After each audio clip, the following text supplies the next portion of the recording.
Hey everyone, it's Peter Kerr from Rock Daydream Nation, and today we're going to do an album battle.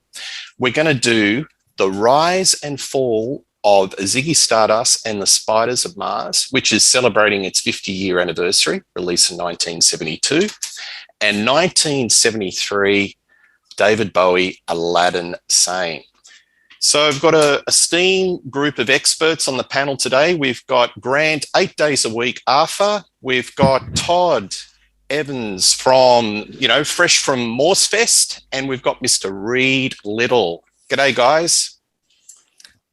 Peter, how are you? Hey. Good. Looking forward to having a discussion about this. So why don't we start off with you, Grant? Tell us about the two albums, what album you prefer, and maybe pick out two key tracks from each album. Okay. First of all, I've been listening to these records like all week. And this has been very hard because both of these albums are kind of considered his peak. Basically the reviews for Ziggy. Back in the day, though, the Rolling Stone record died from 79, rated it like a 4-star record. But over time, it's gotten up to 5 stars. And most of like All Music, Pitchfork Q, Rolling Stone Album Guide, all 5 stars. And if you look at that and then you look at Aladdin Sane, it's pretty much the same kind of thing. These albums kind of go hand in hand. I think that Ziggy Stardust for me might be a little bit more accessible. The production's a bit drier compared to what Aladdin is. Aladdin seems to be more produced to some degree, a little bit more dense. Seems to be more reverb on everything as opposed to Ziggy seems to be a little bit more out front. Me personally, I think I like the production on Ziggy a little bit better. But both albums have the same band for all that matters. There are more studio musicians or more guest musicians on Aladdin. More female background vocals where pretty much just Ziggy's just straight the Spiders from Mars band. It was really a tough call because there are some songs on Aladdin that I absolutely love. The title track, it has to be probably my favorite Bowie song of all time. That I would say probably what would I say? Starman's up there. I do love Suffragette City because back when I was a kid and we used to play this out when, in high school, it was a big thing. You don't hear Ziggy. You don't hear a Suffragette so much on the radio anymore. It's kind of weird. But it's back true. in the 80s, they were playing this on classic radio all the time. But it's a standout track. I mean, Ziggy, for me, is just an absolutely beautiful record. The first time it came out on CD was like in 84 and it came out on RCA, and I've got one of the original first ones made in Japan, and I'm just going to plug this just because of the whole audiophile thing. If anybody's looking to get into into any David Bowie, the best sounding Bowie CDs on the planet were the RCA CDs. The RCAs were only out for a couple years and they pulled them. From what I understand, Bowie, they never got any kind of, I don't know, I guess Bowie owns the catalog and they didn't get permission, and all those RCA CDs kind of got pulled. If you can find the RCA versions of these, they're not futzed with or anything. They absolutely sound great. How would I rate this? I mean, I love Aladdin, but I think Ziggy Stardust, if I was going to rate it, I think I would do Ziggy Stardust probably a 5-star record. The whole thing is absolutely great. I mean, you've got, what was I going to say? 5 years. If you look at the reviews on this, I mean, what can we say about these records that hasn't been said already? But 5 Years that leads off the record's considered like one of the best opening tracks ever. New Musical Express listed this song as number 12 greatest Bowie song. I mean, it's it's a wonderful opener. It's got intimate production. It builds through it. You've got Mick Ronson. You know what? I hate to jump all over, but Mick Ronson on this record is incredible. He's covering so many instruments. Like on this, he's playing piano, electric guitar. He's doing backgrounds. His work on both of these records is phenomenal. But I have to give him props because the piano on this is great. Yep. It's not got quite to the level of what came on Aladdin because that's a different player. But I think as a core band, and the only other people you have on this is Rick Wakeman doing harpsichord on It Ain't Easy and Dana Gillespie doing backgrounds. Other than that, it's Bowie, Ronson, Trevor Bolder, and Mick, I can't even pronounce his name, Woodmansey on drums. It's basically just the Spiders from Mars. I mean, it's just great stuff. Soul Love, it's got crisp production. Ronson's guitar work is yet really wonderful. You've got a Bowie saxophone solo, which is also wonderful. Great melody. Moon Age Daydream. Again, Mick Ronson's the star of this one. The whole band sounds great, and Bowie's playing more sax. And Penny Whistle, of all things. We need a track with more Penny Whistle. So this is my go-to Penny Whistle song, just in general. You got Starman, which was basically the only single on this record. You think Suffragette City was a single, but it never was. It should have been. Side 2 starts off with Lady Stardust. Mick Ronson on piano again has a standout cut. I mean, the rest of the record, hang on to yourself. This song, you know what? I don't know about you guys, but I'm just going to throw this out there. That song almost sounds like a precursor to punk to me. For some reason, that chord progression sounds very Ramones-like.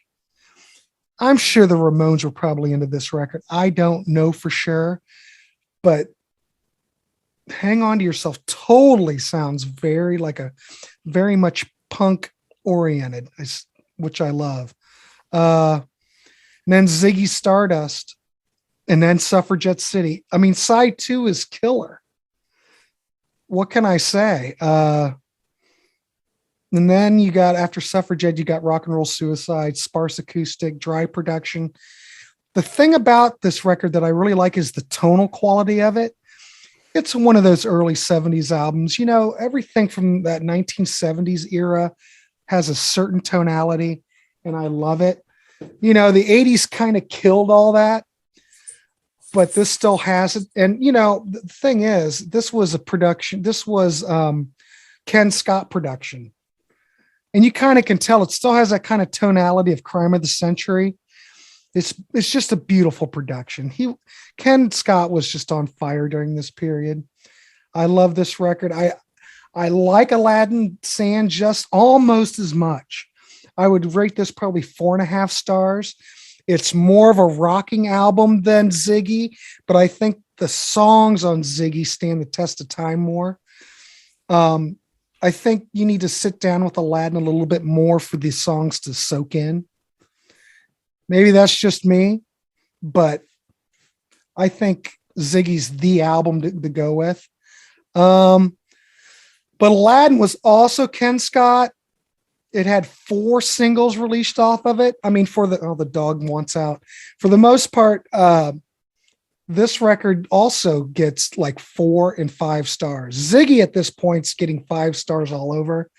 This is still coming up 4 stars, 5 stars. Most people consider both of these albums just top notch, but Watch That Man as an opener is great. Very Stones like. Seems like there's a lot of honky tonk on Aladdin Sane. But it's very honky tonk. I could hear Mick Jagger singing this, and it's great. But Aladdin Sane, the song though, It is my favorite Bowie track. And the Mike Garson avant-garde piano on there. Who would have thought, like in 1972, you would have ever heard of anything like that on a track like that? It's absolutely brilliant. That with the tone on the track, I love the production. I love it. Mick Ronson on this stands out. Driving Saturday Night, we've got this 1950s influence thing, which is interesting. You've got more sax, but there's way more reverb on this record than there is on Ziggy. Cracked actor, bigger production, definitely rocking harder on this song. Not quite as accessible, like I said before, but I think the more the listener listens to this record, the more it sinks in. Like I said, I don't think it's quite as accessible as Ziggy, but it's still such a great record. Times like almost a Broadway kind of track. Great Ronson solo again, great tone, magical. Plays to the song perfectly. Mick Ronson on all these Bowie records seems to know exactly what to play to. What can I say? He's just brilliant. The only thing that I thought was kind of weird on this record is that it had Let's Spend the Night Together, which was a cover.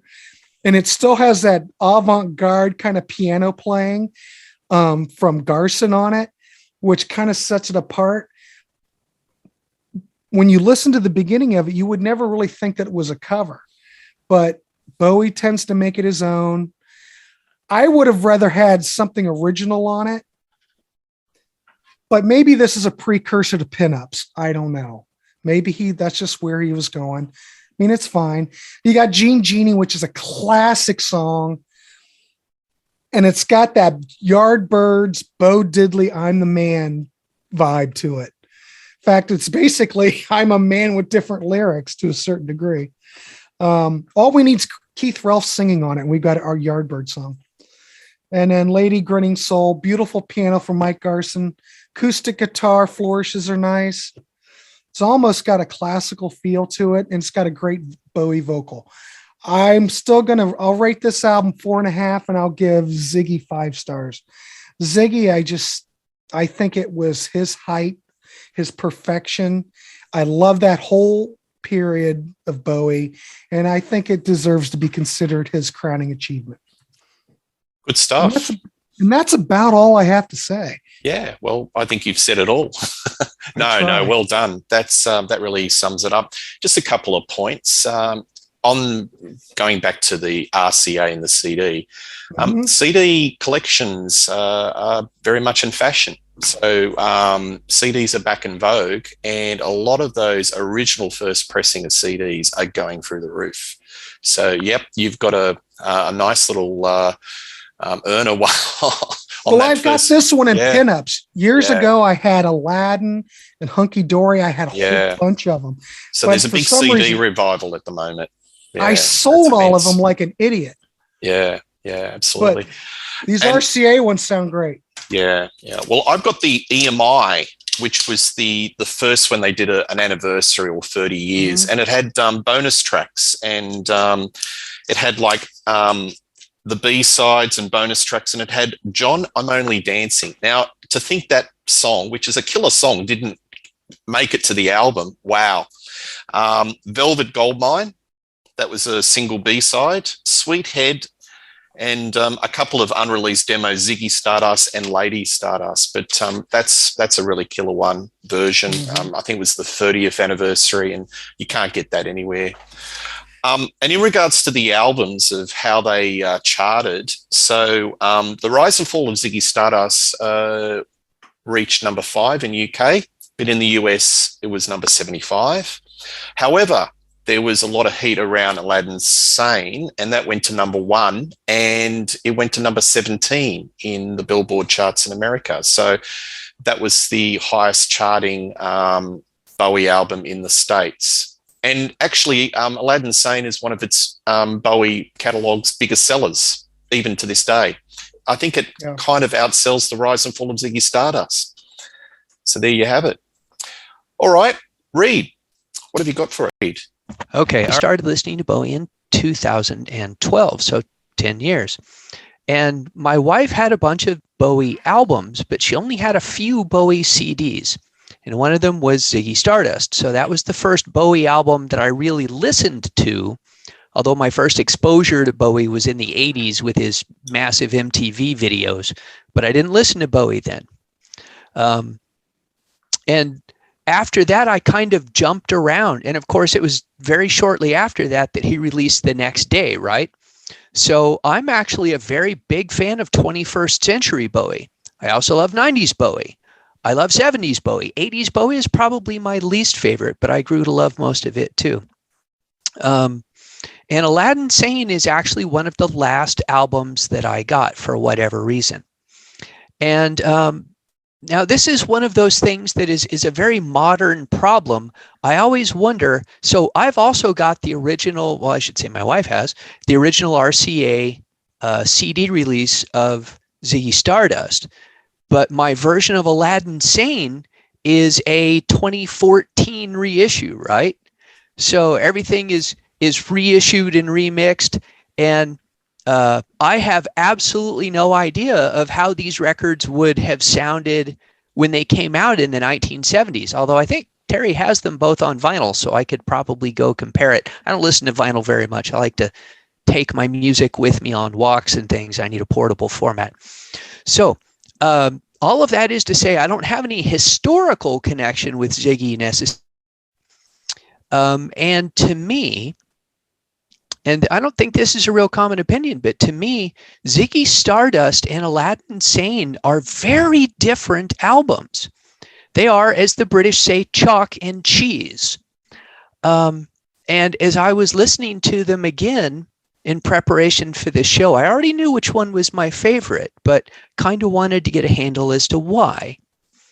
And I came up with this analogy, just listening to these songs. To me, Ziggy Stardust is like 2D, and Aladdin Sane is 3D.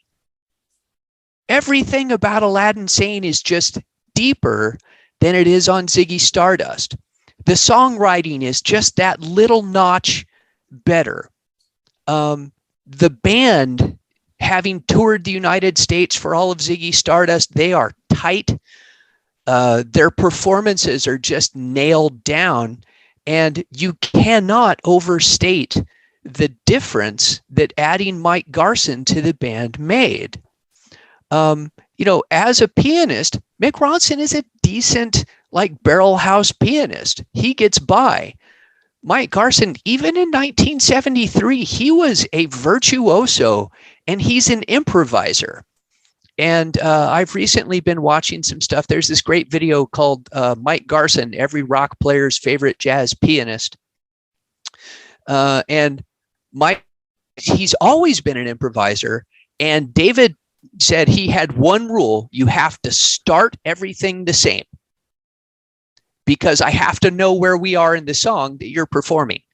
After that, you can improvise to your heart's content, but it has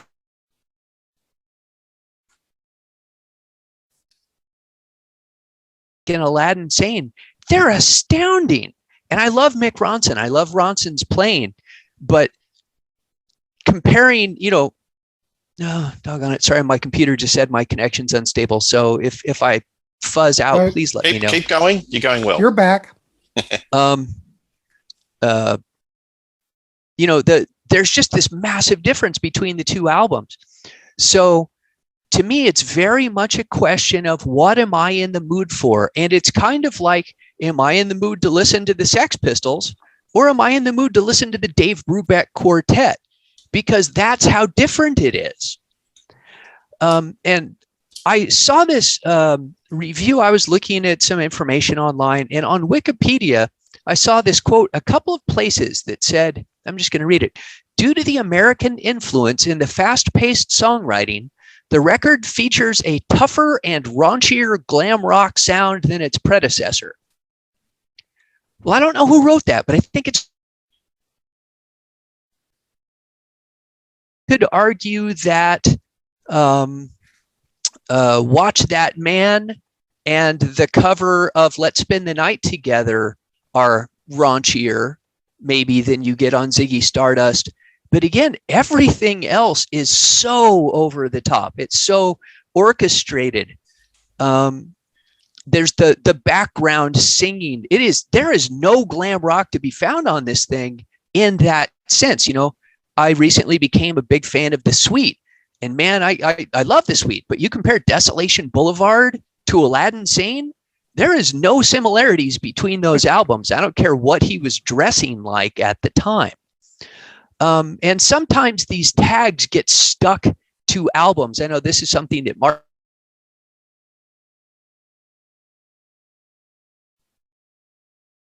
Logic, right? Because people, that just sticks in your head. Oh, it's this tough, raunchy album. Well, no, it's not. Get past that. But you have to be in the mood for that jazz element, because it totally changes the entire experience of Aladdin Sane. So that said, sometimes it is more than I want to deal with. And when I just want to listen to rock, I listen to Ziggy Stardust and the Spiders from Mars. And speaking of Mick Ronson and orchestration, now Mick, apparently during the recording, I think it was of The Man Who Sold the World, he actually started the process of learning how to write orchestration. And he got better than on Ziggy Stardust, and some fantastic elements like Moon Age Daydream is one of my favorite David Bowie songs. And it's hard rock. Now that is a glam rock song, but then 2/3 of the way through an orchestra kicks in, and you've got a string section that sits on top of this glam rock song. And then the string section drops out and you get this fantastic space rock solo from Mick Ronson. And as much as I love David Bowie and respect his vision as an artist, that is 100% Mick Ronson. That wasn't David Bowie going, I think we need a space rock solo at the end of this, Mick. Pardon my incredibly lame David Bowie impression. But that was like, he was about 60% of the way there. By Aladdin Sane, he was 100% of the way there. And the orchestration on Aladdin Sane is so much better. And probably, working in the studio with Mike Garson, and I read some things that Mike says, he was just playing barrel house piano at the beginning, and David came over and said, "That's not why I hired you. Do what you do." And after that, he just cut loose. And that probably made the guys in the band go, oh boy, we're going to have to step up now, because all of a sudden that more simplistic glam rock sound wasn't going to cut it.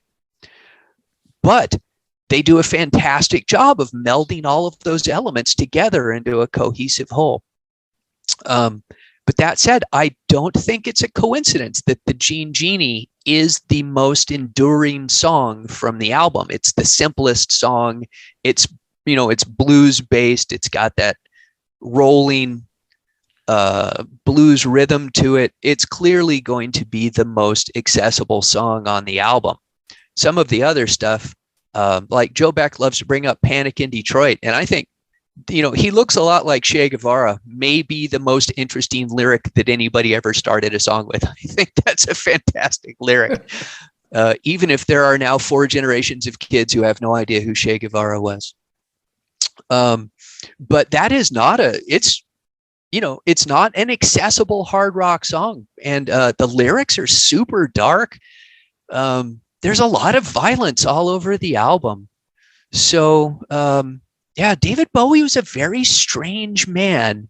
And one of the things I love about him is he put all of that on album, right? So you got the Bowie experience, all of these references to Carl Jung and, Freudianism. And he was into just all kinds of crazy things. I was just watching a thing. His ex-wife was saying, he called us from America and said he had been to Roswell and they have an alien in storage. I mean, just, Bowie was out there. God bless him for it. And part of that is the reason that he did such great music. But the other thing about Aladdin Sane, and I know I'm kind of bouncing all over the place, I apologize for that, is I think it's more cohesive as an album than Ziggy Stardust. And Ziggy Stardust is always described as a concept album, which is true in the sense that David may have had a concept, but he did not have a story. And, multiple sources have said the music was written first, and then he took some songs and went, well, this is kind of a cycle, and this is kind of what it means. But those songs do not make a narrative. It's not like Tommy or Quadrophenia. But it is very David Bowie because it's very, very strange. And the song, let's see here. The song for me that ties the albums together most is Lady Stardust. That song could have been on either album, but if you took Mick Ronson off and put Mike Garson on Lady Stardust, you have a 100% different song. And, I really wonder how many casual fans listening to that song understand that it's about a dude and he's a transvestite. Lady Stardust, not a woman. Good point. And that's David Bowie for you. Yeah, absolutely. So Aladdin Sane for the win for you. Aladdin Sane for me, except for that, like I said, that there's every once in a while, if I'm not in the mood for that, I have to have that jazz. If I want something simpler, I go to Ziggy Stardust, but 95% of the time it's Aladdin Sane. Yeah. Going back to the B-sides of Ziggy Stardust and the rise and fall of Ziggy Stardust, do you think there would be any room on Aladdin Sane for John I'm Only Dancing and Velvet Goldmine? Do you think they could have slotted it in on that album? I think they fit thematically as well as anything. David Bowie at that point was writing a lot about sex and dark sex especially. But I should say, let me phrase that better. The darker aspects of sexuality. Things like Cracked Actor have a lot of dark sexuality in them. Picking up the themes of Velvet Underground and Lou and Iggy, who are his, big inspiration. So right. I think Velvet Underground with their albums were going in that area, from the streets of New York, and he was just picking that up. But yeah, just interested to know your views if those two songs you reckon could have slotted into Aladdin Sane. They could, but I guess I'm so used to associating them with Ziggy Stardust, or the rise and fall of Ziggy Stardust and the Spiders from Mars. That's just kind of where I think of them. But yes, they could also have fit. Again, the vocals and the lyrics could have fit. The music would have had to step it up a notch to make the same standard. Right. Okay. Thanks for that, Reed. Todd, how's it going? What are yours? What's your choice? Okay, so, and I'm going to say something about David Bowie that you won't hear me say about very many other artists, and that's that I'm a compilations guy when it comes to David Bowie. When I was a kid, excuse me, I remember Space Oddity coming out and me loving it, and my sister loving it, my older sister and I fighting about who gets to buy it, because my parents wouldn't let us both buy the same thing, and my sister won. But I've always I worked in a record store in the 80s, so I had access to listening to records. I knew people that had Bowie records, but I didn't own any Bowie records for a really long time. And so one of the reasons why I wanted to do this so much was that I needed to get familiar with these two albums, because I never did a deep dive on these two albums. And there were some songs that I'd never heard. And so starting from there, I also want to say that I think David Bowie is one of those people. I have tremendous respect for Bowie for being the cultural icon that he is. I think the androgynous way that he dressed and the way that he just really broadcasted, you people have to be yourselves. You have to, however you want to present yourself is great. And so I think Bowie's one of those people that you can't not like. And so even though I didn't collect any David Bowie records, he was one of those people that, how can you not like David Bowie? And so what I did was I've listened to these records for about 2 weeks straight. I've probably been through each one about 7 times. And so I will tell you my first impressions, and then I'll tell you how they evolved. Apparently one of the things that I learned in my research is that they meant they meant for the album, The Rise and Fall of Ziggy Stardust, to be something that could be toured, because I guess they felt like some of the earlier music was difficult to translate on stage. And same personnel basically as Hunky Dory, but without Wakeman. Wakeman's only on one song. When I first listened to it, I thought it was a little noisy and kind of irritating in spots. And it was really funny because the second time I listened to it, I was like, why on earth did I think that? It just jumped right out of the headphones and into my ears. And I thought, wow, just from the first moment, I was just like, I don't know why I was lukewarm on this album ever, even though it was only for like a day. But I think that on Ziggy Stardust, the arrangements are really sophisticated. They're more sophisticated than I expected them to be. I thought it was interesting that there's the song not written by Bowie called It Ain't Easy, which I was immediately familiar with because Three Dog Night was my first band. And so I started listening to Three Dog Night when I was in third grade. And so I already knew that song. And but I think it's without knowing a lot about the story that he's trying to tell. I think that it's interesting that it sounds like some of the songs sound like he's kind of doing a voice. Like I feel like on It Ain't Easy and on Star, he's kind of got a different persona. I'm not sure what it is. I'm sure Bowie scholars could tell me, but but I thought that was interesting. I thought that Lady Stardust sounds like an Elton John song. The chord progressions and the way the piano sounds. And we'll talk more about the piano when I get to Aladdin Sane. But I thought it sounded like Elton John. I actually have this written in my notes, Grant. This is verbatim from my notes. Hang On to Yourself sounds like the Ramones to me. So I think you're onto something there. I think we all agree. Reed, you agree with that one? Yeah, well, I mean, several. I don't know about American punk. It's funny because I know more about British punk than I know about American punk, and I don't know much about punk at all. But the British punk bands always list Bowie as an influence. Yeah, Bowie and the Who both were big influences on British punk. I didn't chime in before, but Ramones would definitely influence. Bowie was in their wheelhouse, put it that way. Yeah. So anyway, I grew to not only be able to tolerate Ziggy Stardust, but I've grown to love it in the past 2 weeks.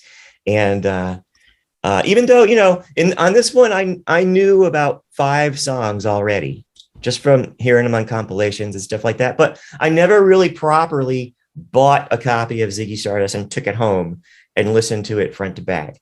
But if I were to pick 2 songs, I actually have to pick 2 in an honorable mention. I'd have to say my favorites are Soul Love and Moon Age Daydream, and then Rock and Roll Suicide comes real close to being a favorite. But moving on to Aladdin Sane, I read somewhere that this was Aladdin Sane was Bowie's first album that was released from a position of stardom. But it sounds to me like, he was becoming a big star, but I don't know if the sales numbers really back that up. But I thought that was an interesting observation. Bowie wrote most of the tracks on the road, apparently, and it was also the kind of the start of his cocaine addiction. I don't know a lot about that, but I did read that. I think that the arrangements on Aladdin Sane, I actually do think they are more straightforward. And I don't know if they sound like glam rock to me so much, but I think that they sound more, straightforward rock and roll than the Ziggy Stardust arrangements do. I actually don't mind the Stones cover of Let's Spend the Night Together because I think it's a really lively cover. I like that it's really fast. And I was thinking, that maybe perhaps I wouldn't like that one, but I actually do like it a lot. My impression of Mike Garson as a pianist. Now, Mike Garson has been in a bunch of bands. He's played in, and since David Bowie, like he's played in Nine Inch Nails. He's toured with Nine Inch Nails, St. Vincent, Duran Duran, Smashing Pumpkins. So the guy is desired as a session player and somebody to go on tour. And he's absolutely a phenomenal keyboardist, absolutely phenomenal. But I had to get used to him on Aladdin Sane. My first initial opinion of Aladdin Sane was that the piano was too over the top and distracting to me. And I have a friend that's a big David Bowie fan who pretty much told me, no, that's an incorrect opinion. So he set me straight. But I had to warm up to that one. But I eventually did. And one of the things that helped me was that I read that apparently Garson first played a bluesy kind of a piano part on that song, and Bowie was like, no, that's not what I want. And then he tried more of a like meat and potatoes rock and roll version, and Bowie was like, no, that's not what I want. I want an avant-garde piano solo, which is basically just exactly what Reed said. I want you to do what you do. And when you know that information, then Aladdin Sane really opens up and starts to make some sense. If I had to pick two songs that I like the best, I would say they would probably be Time and Aladdin Sane. And then an honorable mention would be Lady Green Soul, which I really love. And I'll be honest with you, when I do listen to a Bowie comp, I usually skip the Gene Genie. I don't know why that is. I'm going to try to become more. I'm going to try to give it another chance. But anyway, I would probably have to say that I like Ziggy Stardust the best out of the two. But I think Aladdin Sane is going to reveal more that I love as it goes on, because I don't think it's as easy to form an opinion about, after just a couple of weeks. But I'm going to pick Ziggy Stardust. Well done. And it's really interesting that you've sort of taken this assignment like a fresh pair of ears. So I needed to do it. Yeah, I mean, absolutely. You guys could probably all agree that it's way past time for somebody my age to really dive into these. So, well, Todd, time takes a cigarette. Yeah, there's no wrong time. You get into it when you get into it. I had to stop listening pretty exclusively to heavy metal, and for more or less 40 years, I listened to nothing but heavy metal. And it was only then that I was able to start listening to rock in any other form, and then jazz. And I still, I can't stand blues. I'm sorry, blues players. Your music is not for me. I like blues. I'm warming up to blues, but it's taken my entire life to be able to tolerate blues. I like music based on the blues, but actual blues, no, not my style. Yeah, no, but it's interesting that you've taken sort of a fresh approach, and well done. Right, well, comes to me. So I'll do it from Aladdin Sane, and then I'll go back to Ziggy Stardust. So Aladdin Sane, to me, is a great album.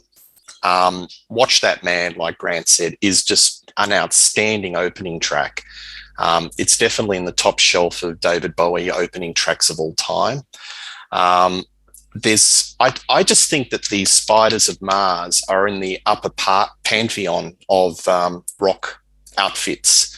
So I was just thinking that, basically you've got E Street Band, Bruce Springsteen, you've got Prince and the Revolution, you've got Alice Cooper and the Alice Cooper Band. I think the Spiders of Mars are pound per pound, or like, either one or two in the Rock Hall of Fame for side bands. Mick Ronson's guitar playing is absolutely tasteful. His tone is just fantastic, and he can just cover all types of genres. Mike Garson is probably one of my favorite piano sidemen. It's either between him or Steve Neve of Elvis Costello Band. But Mike Garson, I've always loved his piano playing, and I like it when he goes avant-garde and jazz. And, in Aladdin Sane, he really lets loose, where he's thumping the keys and he's doing all that discordant sort of riffage at the end. I think that's wonderful. But I can understand for the first listener to hear that, and maybe, but you've got to listen to it in the context of the song. And I can imagine Bowie just saying, "Let loose, son, just go for it." And Trevor Bolder, nobody's mentioned him. He of the big lamb chop, sideburns, and played in Uriah Heep. His bass playing is really tasteful. It really underpins the melody, and he really drives things along. And not forgetting the drummer, Mick or known as Woody Woodsmansey. He's great. So pound for pound, they're a great band. And Bowie had the guts to basically, on the 3rd of July, 1973, unbeknownst to them, in the concert saying, this is our last performance. Pull the pin. And they're at the peak of their powers. So I don't know if you guys have ever seen this movie. It's fantastic. The Rise and Fall of Ziggy Stardust, his final concert. You can still get it on DVD. It's around. Great performance. You just see the band at their full peak. And he just pulls the pin. And the band was a surprise. Could you imagine if you're playing in a band and I've just lost my job sort of 3/4 of the way through the show? Panic in Detroit, another great song. Time, Let's Spend the Night Together. I like that. It's a little bit punky. It's sped up, but I think it's a really nice arrangement. And the Gene Genie, that's just played on classic radio, to this day. Out of all the tracks on this album, that's probably the track that gets played the most on classic radio. So I think it's a really, really good album. It's one of his best. However, this album has been around with me all my life, and this is my favorite Bowie album, and it gets the points victory because I think it's got more high points, and it basically, I know that the songs were created and the persona of Ziggy Stardust came later, but gee, it kind of fits in to my thinking really, really well. And I don't think people realize how groundbreaking this whole persona of Ziggy Stardust was. This person, is he gay? Is he straight? Red hair, no eyebrows, eyeliner. His persona was so outrageous for 1972 conservative UK. And I was thinking about that David Bowie would, absolutely. He would have to create a persona to get away with it. Because if it was David Bowie as David Bowie, then I think he would have copped a lot more flack from the conservatives and just from the public. But for him to create a persona and say it's Ziggy Stardust, and the whole concept is you've got an alien falling down to Earth and trying to save the world from an apocalypse. That's the whole concept, loose as it may be. But he could hang and push the boundaries and go into writing songs about, the darker sides of light, as Reed said.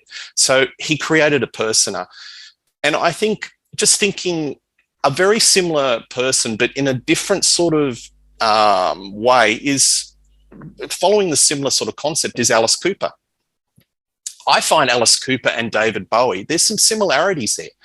Crack band, really great players, great songs, but it's not Vincent, it's actually Alice Cooper. It's a persona, and he uses that persona to explore themes that, are quite dark, pushing the boundaries and being way controversial for the early 70s. I find those two very, very similar. But getting back to the rise and fall of Ziggy Stardust, I think the highs are immensely high. 5 years, again, another outstanding album opener. The high points for me, I think Starman brings a shiver up my spine. Anytime I hear that, I just think that is one of Bowie's probably top 5 songs of all time. And Suffragette City, to me, if somebody said, Peter, what song sums up glam rock or the early 70s British rock? I'd say Suffragette City. Wham, bam, thank you, man. Just the lyrics. The lyrics match the music. It's a stonker. It's got a groove. And I think it's a killer song. And that really sums up to me, if I was thinking of glam rock, I wouldn't think T-Rex. I wouldn't think Slade. I wouldn't think Sweet. I think it's Suffragette City. Ziggy Stardust is a great song. Lady Stardust, It Ain't Easy. Just, to me, the highs on this album, there's more highs on this album than Aladdin Sane, but there's not much difference. But again, what a band. This band is just gold caliber. And, I don't think they were ever put in the Rock and Roll Hall of Fame because it's very timely. There's a lot of controversy going on. But, they should be inducted. E Street Band's in. I think, Mick Ronson's long gone. Trevor Boulder's gone. But they should, formally induct the Spiders of Mars, because to me, it wasn't David Bowie. It was David Bowie and the Spiders of Mars. It was a package. See, and there you have the reason why he blew it up and fired him at the end of that concert. Yeah. And by the way, I've read a lot of interviews with Alice Cooper where he's like, yeah, David Bowie gets a lot of credit for stuff that I did first, which I think is kind of funny. But so Alice Cooper would absolutely agree with your points. Yeah, I just find that they're very similar cats. What do you guys think? Do you think there are, similarities between those two? I mean, they don't sound anything alike. No, I think they're like on a parallel course. Yeah. Well, it's so I think of it this way. If anybody who's a horror movie aficionado, the Alice Cooper band were like the 1930s Universal horror pictures, right? I know where you're going. David Bowie is more like 1970s Italian horror pictures. I mean, he is way out there. And Alice Cooper, for all of their theatrics, they were not, I mean, they were very outrageous for the time, but they were still within kind of acceptable parameters inside of American culture, where David Bowie had no problem stepping outside those lines whenever he wanted to. Yeah, I was just going to say that the differences between the personas of Alice Cooper and David Bowie is that Alice Cooper, while it was a little bit gender bending, it was still rock. He looked like he had rock makeup on. And Ziggy Stardust was, I mean, David Bowie was just very, very eclectic, extreme. And sort of you didn't know what you were looking at. Yeah. One of the things I find most interesting about the character of Ziggy Stardust is and again, I've watched a lot of documentaries and stuff where they're talking to David Bowie at the time, and he talks about the influence of Japan on that character. There's even a line in the song Ziggy Stardust where he's like some cat from Japan with a screw down hairdo. And 1970s Japan is a truly alien place. And very difficult to relate to in certainly modern American. I have, don't claim to speak for modern British or Australian culture, but it's difficult to look at Ziggy Stardust and say, yeah, he looks Japanese. But David Bowie said there's all kinds of Japanese influence on that character. Yeah, I mean, look at this character behind me. I think that's iconic. The thunderbolt and the makeup. It's been copied so many times with a lot of glam bands and a lot of glam acts, but that's sort of iconic. But did his wife do a lot of the fashion with David? I think, yeah. Made all of their costumes. Not necessarily in his daily wear, but what the band wore, she made all of their costumes. Yeah. Yep. Also recommended, I don't know if you guys have ever gone down the Mick Ronson solo work. So when they disbanded, he made a number of fine albums, really worth checking out. I might do that on another show one day, but he was just sorely missed. Yes. Great talent. And his most famous unsung by most people, is he did John Mellencamp's Jack and Diane, and that whole gospel part in the middle, let it rock, let it roll. That's all Mick Ronson. Wow. Wrote it, arranged it, convinced John Mellencamp to put it in the song, and that is absolutely what makes that song. And even now, Mellencamp says that was all Mick. That was all Mick. I didn't know that. There you go. I mean, it practically makes the song. Yes, It does. Peter, I wanted to comment on something that you said. When I was talking to my longtime friend, I traveled with a friend that I've known for a very long time. And he's a big Bowie fan. And he told me that his take on these two albums was that on Ziggy Stardust, the highs are higher and the lows are lower, whereas Aladdin Sane is a little more even. I I thought that was true at first, but then I started thinking, I don't know if I can find any lows on Ziggy Stardust. No, So it's a 10. To me, it's a 10 out of 10 album. And like a Aladdin Sane might be a 9 or a 9.5, 9.2. It's that high in the discography. And, you know, Bowie had so many highs in his career because he goes through cycles. So then he had, you know, he had the Diamond Dogs. Then he went into the soul phase, and then he went into the Berlin phase, which is another deep dive where he had some absolute stone cold classics. So always changing. I think he just didn't want to stay in the same place, and he wanted to keep moving. He was like a shark, just keep moving and sponge absorbing it all and creating new works. Well, if you want to do the Berlin albums as a follow-up show, you can pencil me in. Oh, absolutely. Absolutely. Yeah. One more thing I wanted to make comment, because Reed and I did a show on Toy, which was like a compilation of his 60s work. And even then, Reed, a lot of his lyrics were very off the wall for somebody so young. You know, he was dealing with Eastern mysticism and sort of premarital sex and the dark side of life. Even in his wheelhouse in the 60s in swinging London, and a lot of those songs weren't very successful, were, you know, showed a maturity beyond his years. So I think he was very much a very well-rounded songwriter even then. Well, I know his longtime collaborator, Carlos Alomar, who played rhythm with him for years and years. Carlos had this quote, and I'm going to have to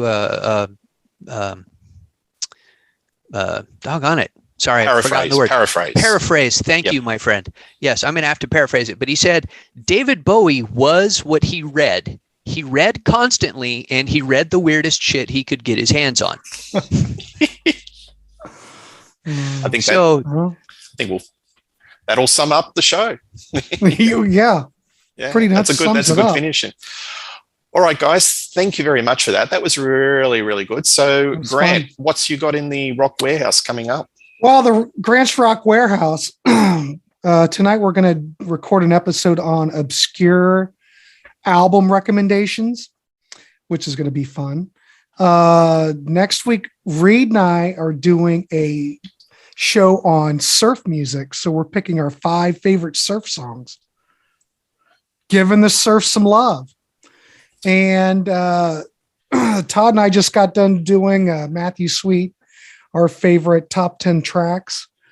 And we're going to keep carrying on with this series. We're going to cover sometime later in the month. We're going to record a show on Matthew Sweet's Inside and Earth album, and we're just going to go through his catalog and talk about those. But there's plenty more coming down the line. Absolutely. And Todd, is there anything else that you want to plug, that any shows you're going on? Maybe the Contrarians? You go on still appearing occasionally on the Contrarians, on Grant's Rock Warehouse, on Ryan's Vinyl Destination, and here on Rock Daydream Nation. And I've just started working on some episodes for Rush fans. Oh, great. Which is a lot of fun. I caught that. That's a killer. No, good work. Thanks. It's a great page. Yeah, absolutely. Yeah. And Reed, have you got anything coming up on the Contrarians? No, I mean, it's funny. I've probably got half a dozen videos in the can with them that they've never put up. Which is, okay. I mean, I said, to me, this is all recreation, right? If you guys want to put this out on YouTube and other people watch it, cool. But for me, this is the payoff right here. I will say the surf rock, I'm really looking forward to the surf rock thing, Grant. It's going to be fun. That'll be a killer. That'll be fun. That'll be good the other day, Martin Popoff's History in 5 Songs, he did a thing on the best sounding albums. And I said, you know what? Honestly, after doing a bunch of listening for this upcoming show, I think surf rock is the first of the really good sounding music.